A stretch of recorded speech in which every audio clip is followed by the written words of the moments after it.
Jagdish Mavalkar sir यांनी माझ्या PhDच्या वेळेस खूप मार्गदर्शन केलेलं होतं मला, आणि बरेच माझे विद्यार्थी आहेत. उमेशला मी नेहमी असं उमेशच म्हणत असते, त्याला मी कधीच असं आहो कधीच बोलले नाही. आणि प्रसाद दीक्षित हा माझा अतिशय आवडता स्टुडंट, खूप सिन्सिअर. आज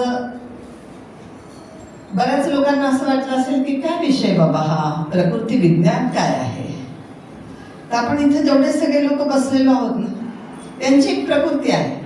आपण एक असं गमतीने विचारतो बऱ्याच वेळा की काय कशी आहे, बरी आहे ना प्रकृती, आपण विचारत असतो असं साधारण.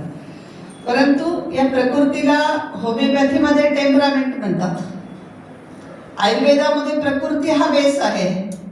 म्हणजे मी तुम्हाला आता एक एक जेव्हा प्रकृतीबद्दल बोलायला गेलो तेव्हा तुम्हाला एक एक व्यक्ती आठवायला लागेल की अरे हा हा बरोबर आहे, हा आपण याला असं ओळखतो. तर प्रकृती अशी फार म्हणजे खूप हसत खेळत हा विषय आहे.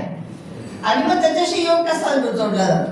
अगदी कॉमन आपल्याकडे इथं आल्यानंतर एक उल्लेख माझा राहिला. माझ्या अतिशय जवळची मैत्रीण पद्माताई ताबडे फारच ऍक्टिव्ह बाई आहे, म्हणजे आम्ही असं नतमस्तक असतो त्यांच्यासोबत.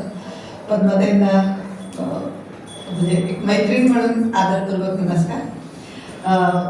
जेव्हा आपण प्रकृतीचा विषय करतो तेव्हा एक महत्वाची बाब लक्षात येते की योगाला येणारी जी व्यक्ती असते, तर जाड व्यक्ती आली तर ओके, इट्स ओके, जाड माणूस तो बारीक व्हायला योगाला आलेला आहे. पण बारीक माणूस चुकून वाकून दिसलाच योगाच्या वर्गाला की आपला पहिला प्रश्न असतो की तुला काय गरज आहे योगा करायची, तू तर आधीच बारीक आहे ना.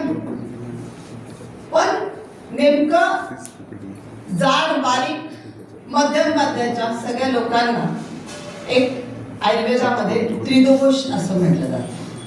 आयुर्वेदामध्ये स्वस्थ वृत्त असा एक विषय असतो, आणि या स्वस्थ वृत्तामध्ये ओळख दिलेली आहे की तुमची प्रकृती काय आहे आणि तुमच्या प्रकृतीनुसार तुम्हाला संभाव्य आजार काय होऊ शकतात. तुमच्या प्रकृतीनुसार तुमच्या जीवनामध्ये ज्या काही घटना येतात त्या प्रसंगाला तुम्ही कसं तोंड देतात हे आज मी सांगणार आहे तुम्हाला. आणि त्याच्याशी योगाची गणना. बऱ्याच वेळा आपल्या डोक्यात असा विचार असतो बघा की स्वभावाला औषध नाही. आपण लहानपणापासून ऐकत आलो ना, माझं असंच आहे, मी अशीच आहे. मग स्वभावाला औषध आहे का? तर जेव्हा आपण दैनंदिन जीवनामध्ये विचार करायला लागतो की मला यश मिळवायचं आहे, मला सक्सेस मिळवायचा आहे, तर आपली प्रकृती आपल्याला जर ओळखता आली आणि त्याच्यावरती जर आपल्याला काही त्याच्यातल्या चांगल्या गुणांची बेरीज करायची, त्याच्यातले दोष काय आहे, त्याच्या सुधारणा कशा करायच्या हे जर आपण केलं तर एक आपण संपन्न व्यक्तिमत्व म्हणून. आणि हा विषय मी युनिव्हर्सिटीमध्ये 3 तास कायम स्वरूपी गेले 20 वर्ष जेव्हा UGCचे प्रोग्राम असतात त्याच्यामध्ये 3 तास सलगपणे हा विषय शिकवायचे, 3 तास नॉनस्टॉप. आणि म्हणून मी उमेशला काय म्हटलं की आपण प्रकृती विज्ञान हा विषय घेऊया. तर आपण थोडक्यात त्याची आज बघूया. आता प्रकृती हा जो विषय काय आहे ना, प्रकृती म्हणजे त्रिदोष. आता हे त्रिदोष काय काय असतात तर स्वतःला ओळखा आणि निरोगी जीवन जगा. पुढे करायचं थोडंसं कसं करायचं कोणाला सांगू काय करू मी? ओके हां ओके ओके ठीक आहे ठीक आहे मी करते. आता प्रकृती म्हणजे काय बघा, 3 प्रकारच्या प्रकृती आयुर्वेद शास्त्रामध्ये सांगितलेल्या. आपण याच्याकडे पण बघूयात, पण याच्यापेक्षा मी जास्त बोलेल तुमच्याशी. साधी बरं का. आता डॉक्टर रोजेकरचं नाव माहिती तुम्हाला, नंबर दिसतोय तुम्हाला. परंतु 3 प्रकृतीची माणसं कशी ओळखल्या जाते ना. वात प्रकृतीवाला असतो ना तुम्ही, हॅलो हॅलो दिसतंय, नाव दिसतंय पण स्ट्रेस, हॅलो हॅलो. पित्त प्रकृतीवाला हॅलो हॅलो. आणि कफ प्रकृतीवाला हॅलो मॅडम कशा आहेत, खूप दिवसाने फोन केल्यात, बऱ्या आहेत का. इथं प्रकृतीची सुरुवात होते. आता बघूयात पहिली प्रकृती वात प्रकृती. आता वात प्रकृती म्हणजे काय असतं तर आपण बघतो जन्मजात काही लोकांना तेलात तळा तुपात तळा, बारीक तर बारीक, लग्नाच्या वेळेस 40 किलो वजन, डिलिव्हरी झालं तर फार 45 किलो वजन, त्याच्यापेक्षा जास्त वजन वाढत नाही. एकदम बारीक लोक असतात. मास कमी असतं, स्नायू कमी असतात आणि हाडं फार प्रॉमिनंट असतात. त्याला काय म्हटलं जातं? वात प्रकृती म्हणजे पाण्यावरची रेख. पाण्यावरची रेख म्हणजे काय? आपण पाण्यावरती म्हणजे व्हायब्रेट मोड बनते, ऑलवेज व्हायब्रेट मोड.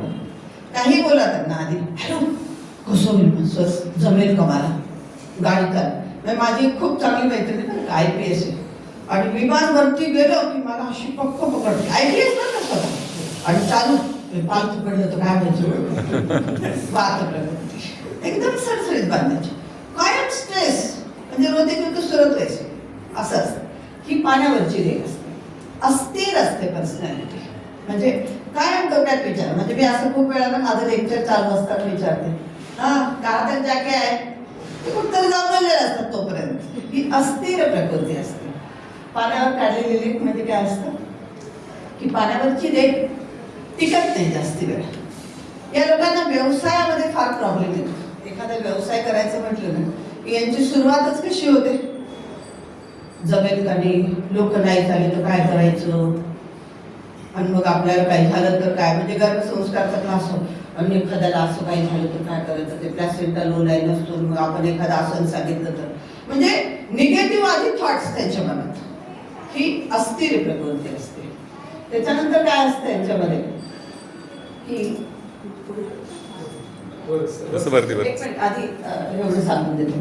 त्याच्यानंतर या प्रकृतीचा मुख्यतः या प्रकृतीचा मोठा दोष जो असतो तो म्हणजे यांचं वजन वाढवणं तपश्चर्या असते.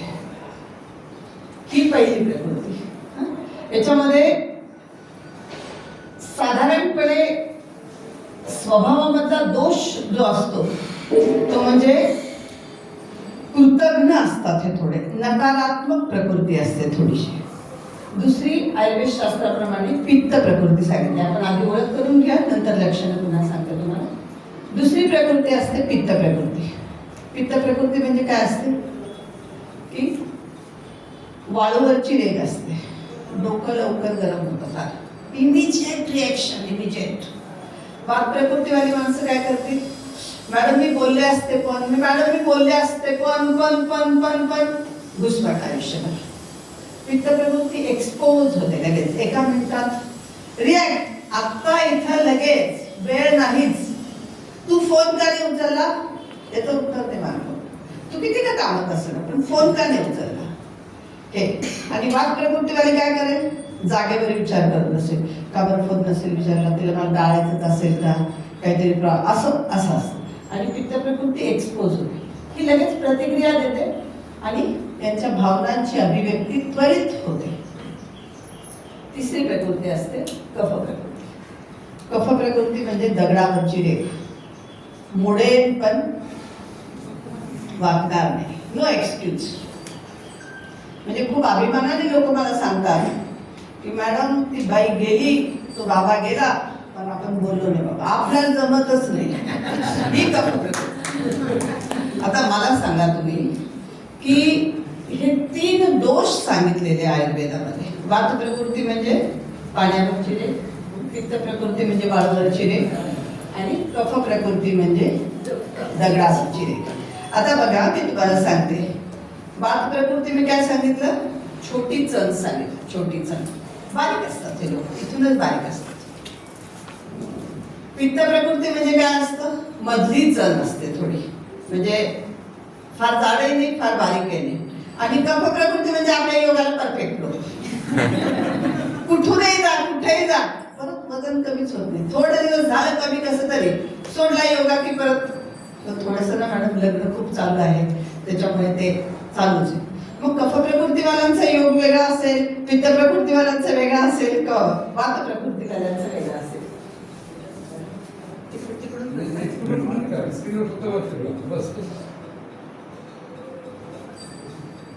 आता बघा, वात प्रकृती म्हणजे मी तुम्हाला आता बोलले की वात प्रकृती म्हणजे बारीक बांधा, बारीक चण. यांच्यामध्ये सगळ्यात मोठा दोष काय असतो, तो सांध्यामध्ये कडकड आवाज असतो बघा. असं बसल्या बसल्या बोटं मोडतात, कडकड कडकड कडकड चालत असते कडकड. आणि कडकड म्हणण्यापेक्षा थोडी कुरकुरी पण लोक असतात, हे थोडी तक्रार असते, कायम तक्रार असते. शारीरिक ठेवणीमध्ये महत्वाचं म्हणजे बारीक बांधा, सांध्यामध्ये आवाज, त्वचा कोरडी असते, आपण म्हणतो ना स्किन ड्राय असते, सुरकुत्या लवकर पडतात चेहऱ्यावर, स्किनला टोनअप खूप कमी असते आणि लवचिकता कमी असते. आपल्याला बऱ्याच वेळा अनुभव येतो योग क्षेत्रामध्ये काम करताना की बारीक लोकांना वागवणं जास्त अवघड आहे, जाड लोकांना बरोबर आहे का मला? बारीक लोकांना वागवणं खूप अवघड आहे. लाकडासारखी पर्सनॅलिटी असते, एक तर कडक असते नाही तर तुकडा. मग आपल्याला एक लक्षात घ्यावं लागतं की या लोकांमध्ये लवचिकता खूपच कमी असते आणि लवचिकता कमी असल्यामुळे काय होतं की या लोकांमध्ये योग शिकवताना यांना साधे डोळे बंद करायला सांगावं, नुसतं असं डोळे बंद करत नाही नीट. माझ्याकडे एक अशी बारीक राजकारणी यायची बसायचे आणि मग ते डोळे बंद करा म्हटलं की इकडे बघायचे. म्हटलं हो सर डोळे बंद करा ना, असं चालत नाही. आपल्या बापाने शिकवले म्हणजे राजकारणात डोळे बंद करून काय करायचं, हे बात टिपिकल बात. वात म्हणजे वात येतोय आता, वात मध्येच एकदम कधी कधी फारच छान असतात. आपण म्हणतो ना मुडी आहे, मूड स्विंग खूप आहे, हे वात म्हणजे आपल्याकडे काय सांगितलेलं आहे, वात म्हणजे वातीसारखी प्रकृती, असं म्हणजे कुंकर मारले तरी उडणारी प्रकृती. त्या लोकांना वात येतो म्हणजे साधारणपणे पायामध्ये गोळा येणं, क्रॅम्प येणं एकदम कॉमन असतं यांच्यामध्ये. पायामध्ये वात येत असतो, क्रॅम्प येत असतो. कधी आता एकदम छान आहे, कधी एकदमच असं मूड आहे, मूड एकदम गेलेला आहे, कधी कधी नकारात्मक जास्त असतात हे लोक. या लोकांना कुठलेही काम सांगा समस्या जास्त असतात त्यांच्या.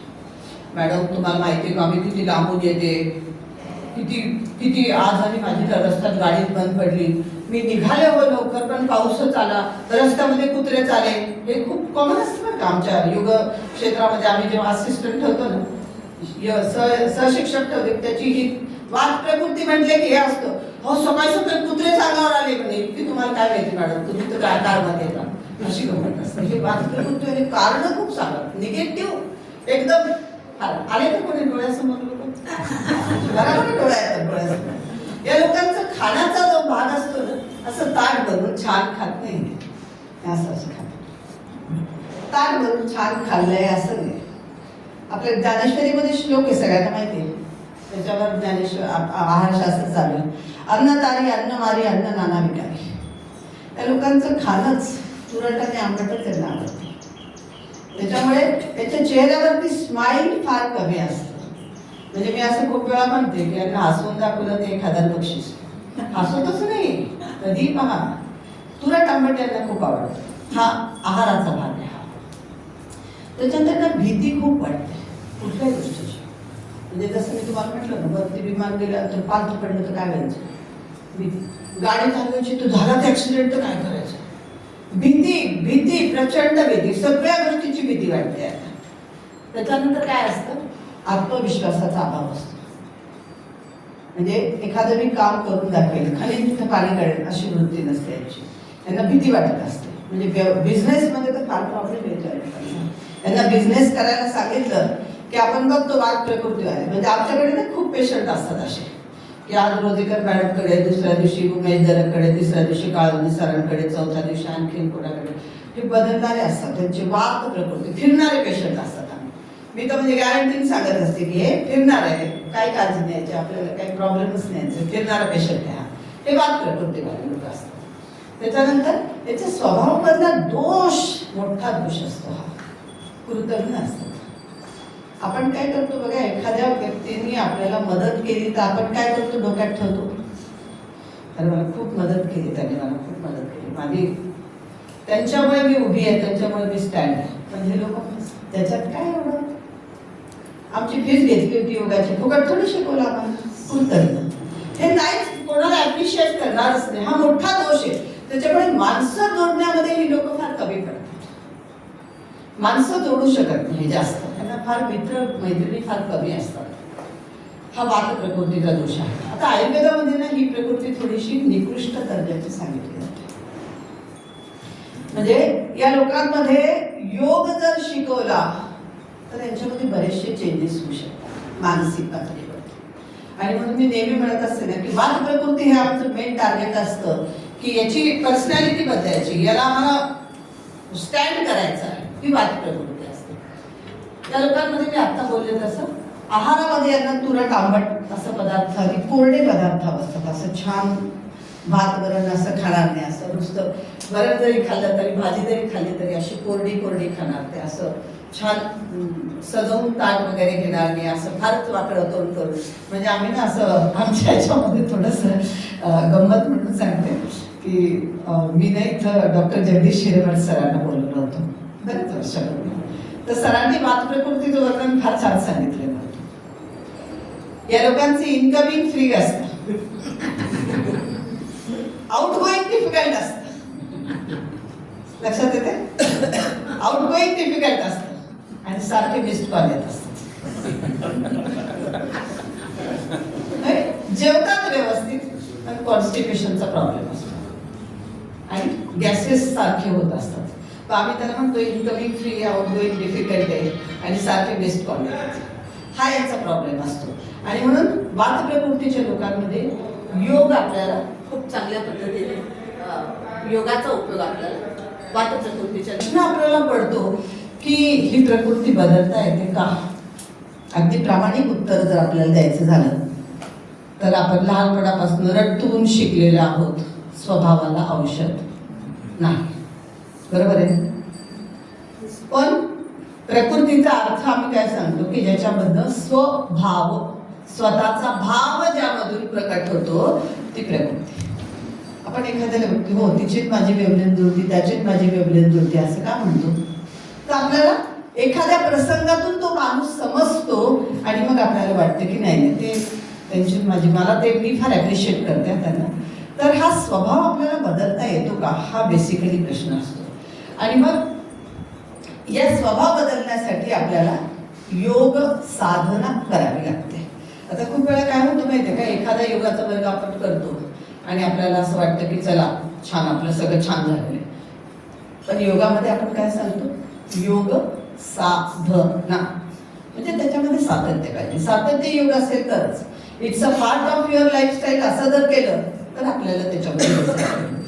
मग वात प्रकृतीच्या लोकांमध्ये संभाव्य आजार काय होतात, काय होत असतील बघा. आठवत होते आता मी काय सांगितलं तुम्हाला, सांध्यामध्ये कडकड आवाज येतो म्हणजे लुब्रिकंट कमी आहे. मग यांना काय करावं लागतं की थोडासा आहाराबद्दल तुपाचा वापर करावा लागतो. आपण बऱ्याच वेळा तूप घेतच नाही, पण तुपामुळे लुब्रिकंट वाढतं. मग आपल्याला लवचिकता येण्यासाठी त्यांना तुपाचा वापर सांगावा लागतो. आणि यांच्यामध्ये संधिवात होण्याचा खूप मोठा धोका असतो. स्पॉन्डिलोसिसचे सगळे पेशंट बहुतांश पाठदुखी, कंबरदुखी, गुडघेदुखी, आपण असं म्हणतो, आपण सायकल चलन असं सांगतो बघा, पाय 90 डिग्रीमध्ये वरती उचलायचा आणि असं असं. लोक म्हणतो मॅडम असं कडकड आवाज येतो, कडकड येतं बात करतो. मग आपल्याला चेंज करावं लागतं, त्यांना सांगावं लागतं, आसनं वेगळी सांगावी लागतात त्यांना थोडीशी. तर यांच्यामध्ये संभाव्य आजार काय होऊ शकतात, तर संधिवाताचा प्रॉब्लेम येऊ शकतो. रुमॅटॉइड आर्थरायटिस हा जो आपण विकार म्हणतो ना, आर ए फॅक्टर आपल्याला बघावा लागतो, तो या लोकांमध्ये बघावा लागतो.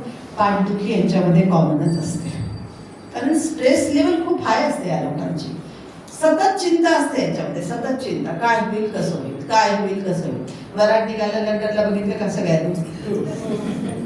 काय होईल कसं होईल, काय होईल कसं होईल, सतत चिंता असते. स्थिर नसतातच एका जागी की मी इथं बसून हे काम पूर्ण करेल असं नसतं त्यांचं. असते त्याच्यामुळे यांच्यामध्ये सक्सेस रेट कमी असतो. आणि त्याच्यामुळे ज्या लोकांना, एक संशोधन तुम्हाला सगळ्यांना सांगायला मला खूप आवडेल की जागतिक पातळीवरती जेव्हा पाठदुखीचं संशोधन झालं तर त्यामध्ये एव्हरी सेकंड लेडीज आणि एव्हरी सेकंड जेंट्स मध्ये पाठदुखीचा प्रॉब्लेम आहे. आणि विशेष कौतुकाची बाब तुम्हाला सांगते, हमालांना पाठदुखी होतच नाही कधी. तुम्ही पाहिले का मजुरांना पाठदुखी झाली कधी? पाठदुखीवाले सगळे एक्झिक्युटिव्ह. जेव्हा आपण हा विचार करतो तेव्हा बुद्धिजीवी आणि श्रमजीवी याचा विचार करतो, तर बुद्धिजीवी वर्गामध्ये पाठदुखीचं प्रमाण जास्त आहे. मी जेव्हा युनिव्हर्सिटीमध्ये PhD साठी रजिस्ट्रेशन केलं तेव्हा मॅक्झिमम मला पट्टेवालेच गाईड दिसले सगळे. कारण ताण खूप हेच आहे, वात पित्त कफ एवढाच आहे, आयुष्यभर सामना एवढाच आहे. एवढ्या लोकांशी सामना करायचा. आपण जर मॅनेजर असू तर एवढ्या लोकांना आपल्याला सांभाळायचं आहे. आणि त्याच्यामुळे जो तणाव निर्माण होतो, त्या तणावातून काही व्याधींची निर्मिती होते. त्याच्यामध्ये दुसरी व्याधी जी आहे ती पाठदुखी. तिसरी व्याधी आहे कंबरदुखी. तिथं उमेशने वर्ग घेतो ना, सायटिकाचे, कंबरदुखीचे, हे सगळे एक्झिक्युटिव्ह लोक असतात. आम्हाला एखादं येत असेल असं मला वाटत नाही, मजूर कोणी येत असेल असं वाटत. सगळं म्हणजे एकदम हायली असा क्वालिफाईड लोक येतात. म्हणजे मी बँकर्स डिसिजन योग थेरपी हा वर्ग चालवते. गेली 10 म्हणजे कंटिन्युअस 10 वर्ष हा वर्ग चालवला मी बँक ऑफ महाराष्ट्रात ट्रेनिंग प्रोग्राम. आणि लोकांना असं वाटलं की बँकर्स डिसीज काय आहे, चेअर डिसीज काय आहे. म्हणजे सकाळ मी कॉलम चालवायला सुरुवात केली, स्टार्टिंगला यमाजी मालकर संपादक होते, मी टायटल टाकलं चेअर डिसीज अँड योग थेरपी. तर सकाळचं खपत वाढलं तेव्हा. मला यमाजीने फोन केला की अरे हे काय नवीन तू काय सुरू केलं. तर चेअर डिसीज अँड योग काय, तर बैठ्या जीवनशैलीमुळे काही आजारांची निर्मिती होते आणि त्याच्यामुळे आपल्याला तिथे योग काय उपयुक्त ठरू शकतो. मग त्याच्यामधला तिसरा आजार आहे कंबरदुखी. कंबरदुखी म्हणजे लंबर स्पॉन्डिलोसिस, सर्वायकल स्पॉन्डिलोसिस, या सगळ्या आजार. चौथा एक महत्वाचा विकार आहे फ्रोजन शोल्डर. या फ्रोजन शोल्डरला ना आम्ही प्रोफेशनल हजार्ड्स असेही म्हणतो. प्रोफेशनल हजार्ड्स म्हणजे काय, म्हणजे खूप मैत्रिणींना सोनोलॉजिस्ट आहे, त्यांना बिचारांना नुसतं असं पोटावर हात ठेवायचा आहे, ते दुखतं बिचारा, काहीच करा काय करताच नाही ते, इतका नंतर हात दुखतो. म्हणजे माझ्या 2-4 मैत्रिणी अशा आहेत की त्यांना मला याच्यामध्ये तुम्ही आता 4 सोनोग्राफी झाल्यानंतर तुम्हाला कुठली एक्सरसाइज करायची हे आम्हाला सांगावं लागतं. की दिवसभर हेच आहे ना, पोटावर ते माऊस फिरवायचा आणि मग थोड्या दिवसांनी हाच फक्त दुखतो. MR लोक पाहिले तुम्ही, मेडिकल रिप्रेझेंटेटिव्ह, ते बऱ्याच वेळा असेच उभे असतात. नॉर्मल हातात बॅग नसेल तरी पण असेच उभे असतात. It is called professional hazards. तर हे प्रोफेशनल हजार्ड्स बऱ्याच वेळा हे फ्रोजन शोल्डरचा प्रॉब्लेम, कधी कधी प्री डायबिटिक लोकांमध्ये हा प्रॉब्लेम येतो. परंतु चिंता जास्त आहे तिथं फ्रोजन शोल्डरचा प्रॉब्लेम जास्त आहे. सायटिकाचा प्रॉब्लेम, सायटिका म्हणजे मांडीतून एकच नस दुखते. मी जसं बँकर्स डिसीज अँड योग थेरपी घेतलं ना, तसंच आम्ही टीचर्स डिसीज अँड योग थेरपी असा विषय घेतो. आणि ती साधी टेक्निक सांगते तुम्हाला. म्हणजे असं उभं राहताना आपण असं उभं राहतो. काय केलं मी, या पायावरती स्ट्रेस दिला, हा पाय रिलॅक्स ठेवलाय, बरोबर आहे ना. तर इथली नस दुखायला लागते इथं. मग थोड्या दिवसांनी लोक काय करतात, इथं रिलॅक्स करून टाकतात, इथं दुखायला लागतं. हा जो सायटिकाचा प्रॉब्लेम आहे ना, हा टिपिकल वात प्रकृतीचा प्रकार आहे, टिपिकल वात प्रकृती. मग याच्यासाठी आम्हाला डायजेस्टिव्ह सिस्टीमसाठीच प्रयत्न करावे लागतात. वात प्रकृतीमुळे सायटिकाचा प्रॉब्लेम आहे. आणि याच्यामध्ये अपचनाच्या तक्रारी सारख्या असतात. म्हणजे मी ते म्हटलं ना, इनकमिंग फ्री, आउटगोईंग डिफिकल्ट सारखे बेस्ट कॉल येतात. अपचन यांच्यामध्ये खूप असतं सारखं. हे दुखतंय मॅडम, हे दुखतंय, हे दुखतंय, पोटाच्या तक्रारी यांच्यामध्ये प्रचंड प्रमाणात असतात. आता हे आपण जेव्हा बघतो ना, हे आजार संभाव्य आजार आहे. आणि या संभाव्य आजाराला काय म्हटलं जातं माहितीये का आमच्या शास्त्रामध्ये, non infectious stressful disease. Infection काहीच नसते याच्यामध्ये, की असं नाहीये की त्याला संधिवात आहे म्हणून तुम्हाला संधिवात होईल असं नाही. इन्फेक्शन काहीच नाही, परंतु कंप्लेनिंग वॉज ऑलवेज देअर. तक्रार कायमच आहे त्याच्यामध्ये. आणि मग ती तक्रार कमी करण्यासाठी आपल्याला काय करावं लागतं, आपल्या लाईफस्टाईलमध्ये चेंजेस करावे लागतात. मग खूप वेळा असं होतं की बारीक व्यक्ती आहे, मग तिला कशाला करायची योगासनं, अजून बारीक होईल का, असं होत नाही बरं का. तुम्ही बघायला बारीक व्यक्तीला योग सांगा, ती बदललेली मी खूप बघितलेली, खूप लोक बघितलेले की ज्यांच्यामध्ये कॉन्फिडन्स लेवल वाढलेली आहे, परंतु त्यांना योग ही सातत्य म्हणून त्यांना योग करावा लागतो. मग यांच्यासाठी खूप हार्ड योगासनं नाही घ्यायची आपल्याला. याच्यासाठी आपल्याला अगदी आपण जे अँटी रोमॅटिक सिरीज असं घेतो ना, सूक्ष्म व्यायाम घेतो, फक्त सांध्याचे व्यायाम हे याच्यामध्ये घ्यावे. सांध्याचे व्यायाम घेतले की काय होणार आहे, पहिला फायदा काय होणार आहे, शरीरामध्ये जे पॉझिटिव्ह हार्मोन्स असतं त्याला म्हटलं जातं एन्डॉर्फिन, हे तयार करायला सुरुवात. या लोकांमध्ये काय होतं माहितीये का, आपल्या शरीराची रचना अशी आहे की 15% रक्त मेंदूला पुरवठा करतं, 20% रक्त हृदयाला पुरवठा करतं आणि इतर 65% शरीरामध्ये फिरत असतं. आता वात प्रकृतीचं काय असतं, काय होईल, कसं होईल, काय होईल, करू का नको, असं होईल का, तसं होईल का. त्याच्यामुळे जो मेंदू मधला मोठा भाग जो आहे हायपोथॅलॅमस ऑलवेज कॉन्ट्रॅक्ट आहे. आणि हा कॉन्ट्रॅक्ट झाल्यामुळे त्याच्याबद्दल जे आनंदभरी लहरी निर्माण व्हायच्या असतात, ज्याला आपण पॉझिटिव्ह हार्मोन्स म्हणतो, हे याच्यामध्ये तयारच होते. त्यांना खूप प्रयत्न करावा लागतो. यांना अगदी साध्या साध्या गोष्टी असतात. ओंकार शिकवायचा एकदम एकदम इफेक्टिव्ह यांच्यासाठी. शांत बस म्हणायचं. आधी पहिल्यांदा म्हणायचं डोळे विचारायचं. सरांनी सांगितलं ना, निर्विचार अवस्थाच नसते यांच्यामध्ये. सारखा विचार, कसं होईल काय होईल तो होईल. म्हणजे डोळे बंद करायचं म्हटलं ते त्यांना वाटेल कोणी बघते का, इकडून कोणी काही करेल का, झुरळच येईल का, पालच येईल का, काही भीती वाटते. शांतता नसतेच कुठे. आणि मग पहिला जो होतो यांना साध्या साध्या जॉईंट एक्सरसाइज, अगदी साधे साधे प्रकार आपले पायाच्या हाताच्या बोटाच्या हालचाली करायचे. याच्यामध्ये हे पहिले 4-5 दिवसांनी आपल्याला पहिला रिझल्ट देतात की मॅडम फ्रेश वाटते. मॅडम सर जो कोणी असेल शिक्षकाला पहिला निदान देईल. परत 2 दिवसांनी हा एखाद्या दिवस असं म्हणू शकतो आज कंटाळा आला, आज झोपच आली, आज असंच झालं, वात प्रकृती. कारण वात येणार मध्ये मध्ये यांना प्लस मायनस स्थिरता नसते. मग यांना सगळ्यात पहिल्यांदा आपलं टार्गेट असतं. आम्ही ना एक पोरगी ठेवून दिलेली अशी आमची एक असिस्टंट आलेली, ते तेवढंच काम आहे. आप क्लास करते की नाही, आप क्लास को आते की नाही. एक मेसेज जरी केला ना तर धडधड त्याला होते, ते बरोबर यायला लागतं क्लास. ते असा फॉलोअप ठेवावा लागतो यांना. कन्सिस्टन्सी यांच्यामध्ये निर्माण करावी लागते आपल्याला. तर यांना सांध्याचे सूक्ष्म व्यायाम याच्याने खूप फायदा होतो. अगदी छोटे छोटे व्यायामाने यांना खूप फायदा होतो. दुसरं म्हणजे पचनक्रियेच्या संदर्भातल्या तक्रारी दूर करण्यासाठी यांना पवनमुक्त आसन म्हणजे आउटगोईंग डिफिकल्ट हा प्रॉब्लेम यांना कमी झाला पाहिजे. सगळ्यात महत्त्वाचं या लोकांचं काय होतं की पोट साफ नसल्यामुळे यांच्यामध्ये निगेटिव्हिटी खूप असते. म्हणजे कुठलेही काम सांगा आधी नाही म्हणणार, सुरुवातच नाही म्हणणार. मग यांना पचनक्रियेच्या संदर्भातल्या तक्रारी दूर करण्यासाठी यांना पवनमुक्तासन शिकवावंच लागतं. याच्याबरोबर ॲडिशनल आपल्याला बऱ्याच वेळा नुसतं आयुर्वेदामध्ये आम्ही असं सांगतो की गरम पाण्यामध्ये 2 चमचे तूप घालून यांना थोडंसं प्यायला सांगितलं जातं जेणेकरून पोट साफ झालं पाहिजे.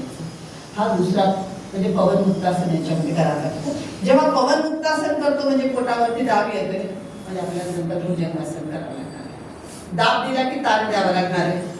मग आपल्या पाठकऱ्याची इलास्टिसिटी वाढणार आहे. तुम्ही खूप वात प्रकृतीची लोक बघा असे असतात, थोडेसे असे बसतात. असे नाही बसत, ताकद नसतात ते, कॉन्फिडन्स कमी. मी नेहमी म्हणत असते तू सरळ बस तरच तुझ्या इंटरव्ह्यू मध्ये सिलेक्शन होईल. मग यांना प्रोजेक्ट शोल्डरचे जे एक्सरसाइज शिकवतो त्या शिकवाव्या लागतात. मग यांना पर्सनॅलिटी डेव्हलपमेंट त्यांच्या चांगल्या पद्धतीने होऊ शकते. त्याच्यानंतर प्राणायामामध्ये आपल्याला सगळ्यांना माहिती अनुलोम विलोम शिकवावा लागतो. अनुलोम विलोमनी काय फायदा होतो या लोकांमध्ये? आपल्याकडे आपण नेहमी सांगतो अनुलोम विलोम मध्ये काय होतं, श्वास घेणं म्हणजे काय, आनंद जो उत्साह पूरक. श्वास सोडणं म्हणजे काय, चिंता व्याधी वेदना बाहेर काढणं.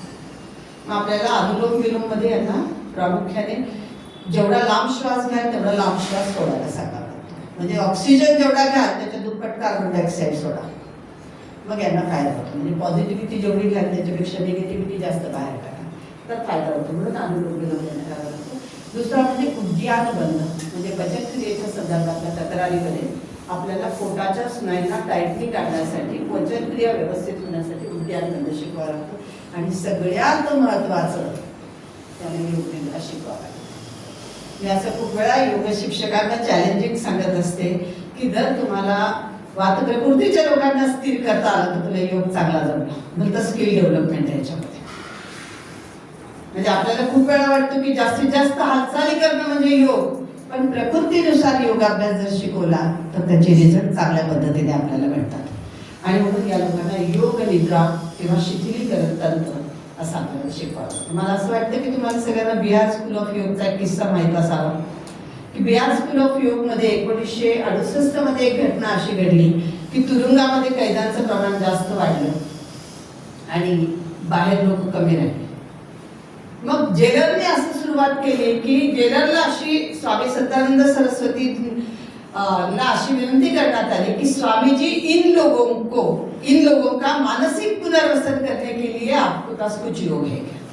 आणि त्यांनी पहिला प्रयोग केला योगनिद्रेचा. योगनिद्रेचा जेव्हा पहिला प्रयोग केला तेव्हा काय झालं, एकच सूचना सगळ्यांना, लेट जाओ. आता कफ प्रकृतीचा माणूस सांगितलं आपल्याला लेट जायचं. पित्त प्रकृती थोडासा कॉन्शियस होईल पण थोडा बघेल. पण वात प्रकृतीवाला कशाला सांगितलं आपल्याला, झोपल्याचं काय करेल का काय, इकडं. आणि मग जेव्हा सगळ्यांना सांगितलं की लेट जाऊ आणि मग पहिला प्रयोग झाला ते एक वाट प्रकृतीवाला माणूस उठला. त्यांनी स्वामी सत्यानंद सरस्वतींना असं तबला वाजवायला सुरुवात केली. दुसऱ्याने त्यांचा पंचा ओढला आणि स्वामीने काय म्हटलं की मैं इन लोगों को योग सिखाने के लिए परफेक्ट आदमी नाही हूं. ते दुसऱ्या दिवशी आलेच नाही योग शिकवायला. मग जेलर फार त्याच्यापेक्षा हुशार होता. जेलर होता कफ प्रकृतीवाला. जेलर म्हटला की स्वामी जी अच्छे लोगों को तो सभी अच्छे करते हैं, बुरों को योग सिखाने में योग शक्ती है. आणि मग पहिला प्रयोग सक्सेस झाला 1968 मध्ये आणि त्याच्यामधनं 350 लोकांमधनं 33 योग शिक्षक तयार झाले. हे मोठे यश होतं. मग जर आपल्याला विचार करायचा असेल तर योग निद्रा हे जास्त टेक्निक महत्वाचं असतं वात प्रकृतीच्या लोकांमध्ये. म्हणजे शरीराबरोबर मनाची स्थिरता येण्यासाठी आपल्याला योग शिकवावा लागतो आणि त्याच्यामध्ये वात प्रकृतीच्या लोकांमध्ये योग निद्रा शिकवावी लागते. आता आपल्याला एक लक्षात ठेवायचं, कोणाचाही फोन आला, हॅलो हॅलो, वात प्रकृती, मग आपल्याला अजून चांगला योग शिकवायचा आहे ना, हे लक्षात द्यावं. ओके. आता दुसरी